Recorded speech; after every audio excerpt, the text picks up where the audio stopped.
Prezados alunos do Terça Livre, sejam bem-vindos a mais uma aula do nosso curso de História do Socialismo.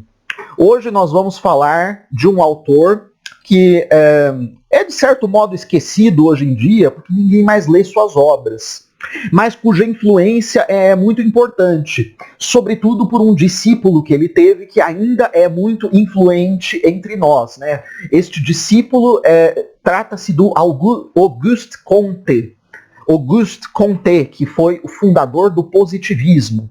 Auguste Comte, ele, em sua juventude, foi bastante influenciado por um mestre que ele teve. E é sobre esse mestre que vamos falar na nossa aula de hoje, que foi o senhor Claude-Henri de Saint-Simon, o famoso Conde de Saint-Simon, que nasceu em 1760 e faleceu em 1825. Claude-Henri de Saint-Simon, ele é importante porque ele é colocado pelo Friedrich Engels, o famoso companheiro de Karl Marx, em um livro chamado Do Socialismo Utópico ao Socialismo Científico. Ele é colocado entre os três grandes socialistas utópicos, colocado por Engels entre os três grandes socialistas utópicos. Então, quem seriam esses três? Seriam, segundo Engels, Saint-Simon, Charles Fourier, o famoso fundador, criador dos falancérios, e o empresário industrial britânico Robert Owen. Esses três são, segundo Engels, no seu livro Do Socialismo Utópico ao Socialismo Científico, os três grandes socialistas utópicos. Então, Claude-Henri de Saint-Simon foi um homem, como o próprio nome diz, de família nobre, de família bastante tradicional na França. Ele era descendente de Carlos Magno e era descendente de um outro conde de Saint-Simon, que foi cronista na corte de Luís XIV, no século XVII. Então, ele era o que a gente costuma chamar, né, o que se costuma chamar de nobre de quatro costados, né? Ele foi um homem de uma família extremamente tradicional na França. Durante a Revolução Francesa, na primeira fase e na fase da Convenção Nacional, ele teve problemas por ser de família nobre. Mas, obviamente, não foi parar na guilhotina. E ele até conseguiu uma certa proeminência no período do chamado Diretório, que nós comentamos quando falamos a respeito do Gracchus Babeuf, né? Então, o período do Diretório, que foi o período de predominância daquela parcela da burguesia mais ligada às finanças, aquela parcela da burguesia mais ligada à especulação, especialmente a especulação imobiliária com terras tomadas da igreja. Então, Claude-Henri de Saint-Simon, ele participa dessa febre de especulação imobiliária com terras da igreja no período do Diretório. Mas ele tinha um tino tão fraco para os negócios que ele acaba conseguindo perder dinheiro. Ou, melhor dizendo, ele acaba sendo defraudado por um dos seus companheiros de especulação. Então ele termina o período do Diretório mais pobre do que quando começou. A vida do Saint-Simon vai ser uma vida de dissipação de patrimônio. Então nós vamos ver o Saint-Simon ele se tornando cada vez mais pobre, né? Ele cada vez perdendo mais dinheiro. E uma característica interessante que eu gostaria de chamar a atenção dos senhores, que nós haveremos presente em muitos dos socialistas que nós vamos estudar ao longo desse curso, é a incoerência entre o discurso e a prática, né? Então nós veremos que o Saint-Simon ele se torna bastante notabilizado por ter advogado um tipo de administração da sociedade que fosse conduzido por uma tecnocracia de homens extremamente hábeis na administração. Certo? Então, aquilo que ele, Saint-Simon, não conseguia fazer com o próprio patrimônio, ele dizia que deveria ser feito por uma classe de homens que ele chamava de homens sábios, né? Ele chamava de savants. Mas os sábios de Saint-Simon, como nós veremos, eles não são os sábios no sentido clássico. Então vamos tentar entender juntos o que Saint-Simon entendia por homens sábios. Saint-Simon escreveu várias obras. Elas foram pouco lidas, mas elas tiveram uma influência muito grande pelos discípulos que fez Saint-Simon e pela criação de uma sociedade de Saint-Simonianos, de homens, de discípulos que se reuniram ao redor dele e que depois propuseram essa teoria, entre os quais, né, se notabilizou, sobretudo, Auguste Comte, que desenvolveu um sistema de filosofia próprio, que nós veremos bastante influenciado por essa ideia central do Saint-Simon, que é a ideia da tecnocracia. Muito bem. Então, a primeira das obras mais importantes do Saint-Simon foi uma obra chamada Cartas de Genebra. As Cartas de Genebra, Saint-Simon redigiu no período em que Napoleão estava se tornando governante da França. Então, na passagem do século XVIII para o século XIX. Então, o que diz Saint-Simon nesta obra? Nesta obra, Saint-Simon ele faz um exercício do que nós podemos chamar de filosofia da história. Ele diz que a história possui períodos de equilíbrio e períodos de ruptura. A Idade Média teria sido um período de equilíbrio. A Revolução Francesa, a Grande Revolução Francesa, teria sido um período de ruptura. E qual teria sido o grande problema da Revolução Francesa? O problema da Revolução Francesa teria acontecido justamente na sua fase mais radical, porque ela foi uma fase destrutiva. E qual foi o problema da fase mais radical da Revolução Francesa? O problema é que ela foi conduzida por aquela parcela da sociedade que era a parcela mais desfavorecida. Isso parece estranho para um pensador socialista dizer, não é? Mas se nós pararmos para pensar bem, não é tão estranho assim.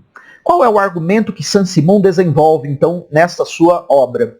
Ele diz o seguinte, olha, quando o sans-culotte, quer dizer, o proletariado de Paris, esteve no comando, eles que eram a classe mais desfavorecida, eles só conseguiram mergulhar o país numa miséria maior ainda. Então, neste período de ruptura, nós percebemos que a classe que é mais desfavorecida, ela não consegue governar a si mesma e não consegue governar bem a sociedade como um todo. Ela vai mergulhar necessariamente a sociedade num caos maior do que ela já estava. Então, o que é necessário fazer? É necessário que a sociedade seja governada por um grupo de homens que tenha a ciência da administração dos recursos materiais, que tenha a ciência da administração, da produção e da distribuição dos bens. Então o Saint-Simon ele está propondo o que mais tarde no jargão positivista será chamado de uma tecnocracia. Ele está propondo então um governo dos sábios. Mas o que são sábios no linguajar de Saint-Simon? Sábios são os tecnocratas, são os homens que são capazes de planejar bem a produção e a distribuição dos bens. Sábios, então, são aqueles tecnocratas. Isso vai se tornar bastante proeminente na obra de Auguste Comte, né, quando ele vai falar a respeito da função dos engenheiros sociais, dos sociólogos. Isso há muito que ele herda do seu mestre Saint-Simon. Saint-Simon, prezados, ele tinha uma certa crença religiosa bastante peculiar. E nessa crença religiosa que ele, vamos dizer assim, o próprio Saint-Simon ele funda uma espécie de religião para si mesmo, ele acha que o maior dos profetas foi Isaac Newton. Então, o Saint-Simon dizia que a sociedade ela deveria ser governada por um órgão que seria chamado o Conselho de Newton.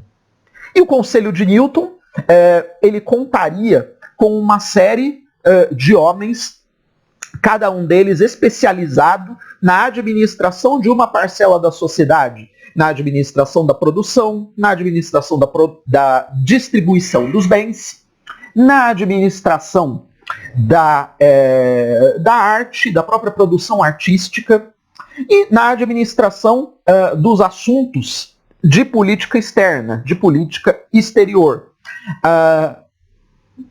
Saint-Simon dizia que o Conselho de Newton ele deveria contar com uma seção francesa, uma seção inglesa, uma seção alemã e uma seção italiana. Portanto, as demais raças do mundo seriam naturalmente raças inferiores. Essa era a visão, então, de Saint-Simon. As demais raças deveriam ser governadas por estas seções do Conselho de Newton. O Newton, então, ele seria uma espécie de grande profeta da nova religião. E essa religião é uma religião tecnocrática, né? É uma religião de administração da sociedade por meio de critérios racionais.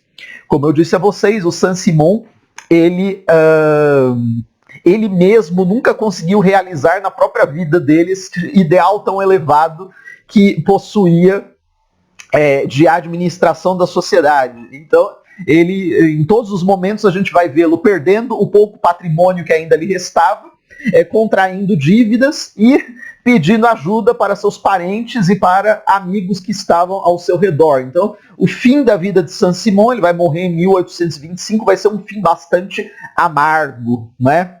Mas, como eu gostaria de frisar aqui nesse curso, sempre em momentos de desorganização social, como no caso da Revolução Francesa, discursos que falam em profetismo, discursos que falam em novos profetas, em novas verdades religiosas, eles têm um apelo e uma capilaridade que é bastante grande.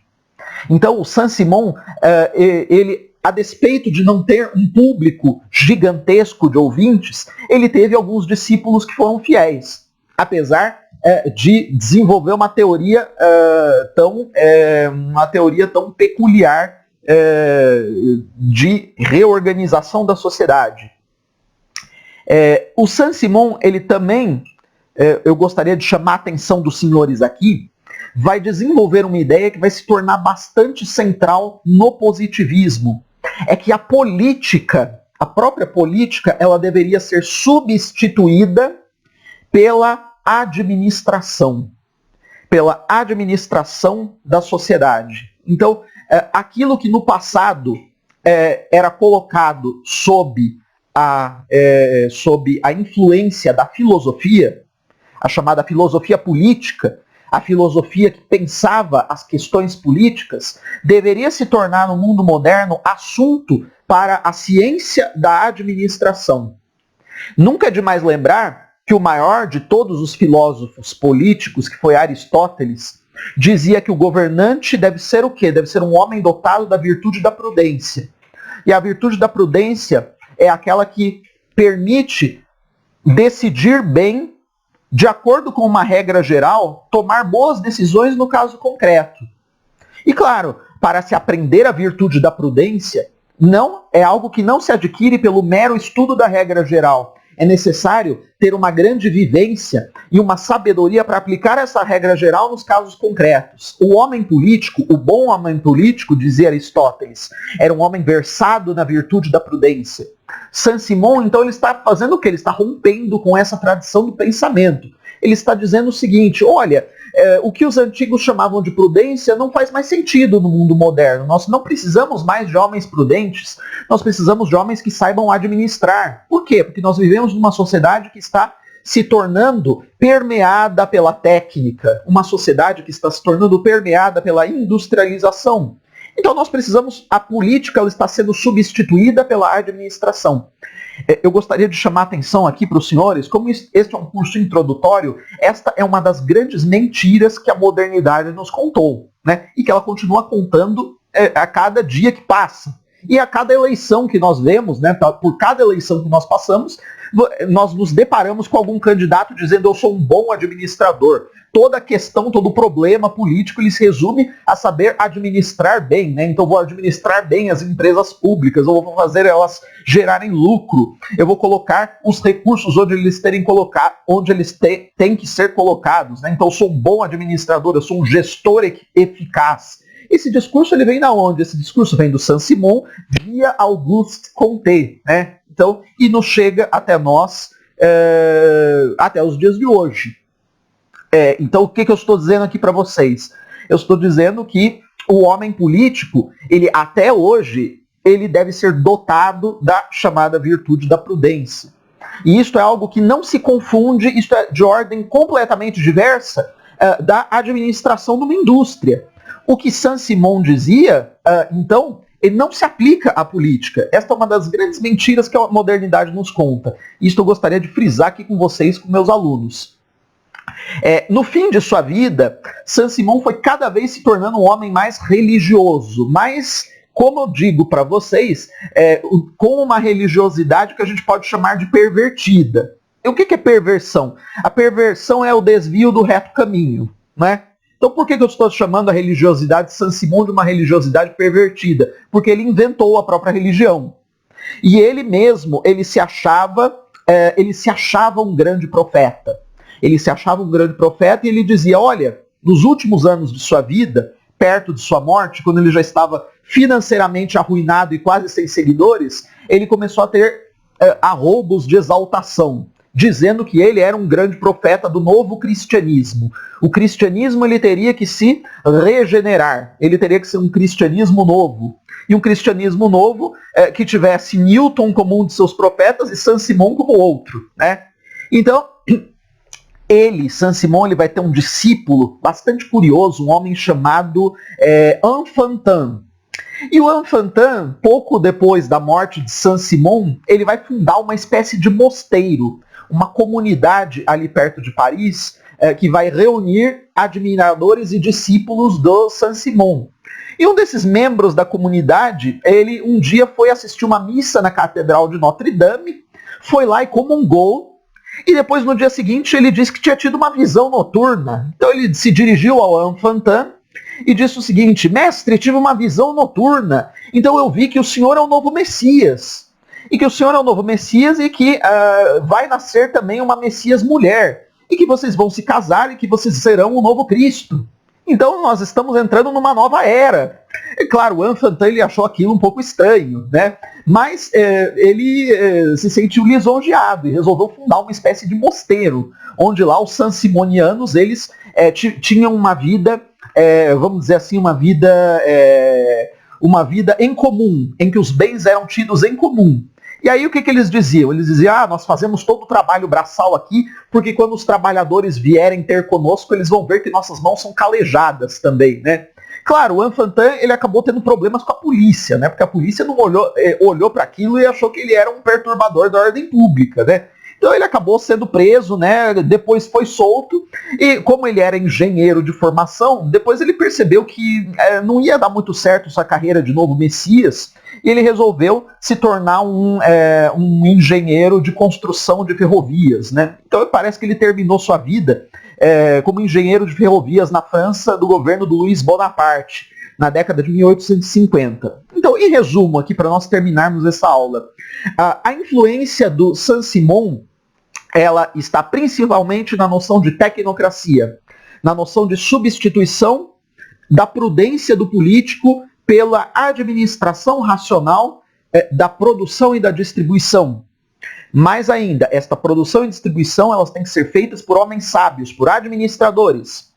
Esses administradores eles têm que ter um poder de polícia na sociedade, eles têm que decidir para onde vai a produção e para onde vai a distribuição.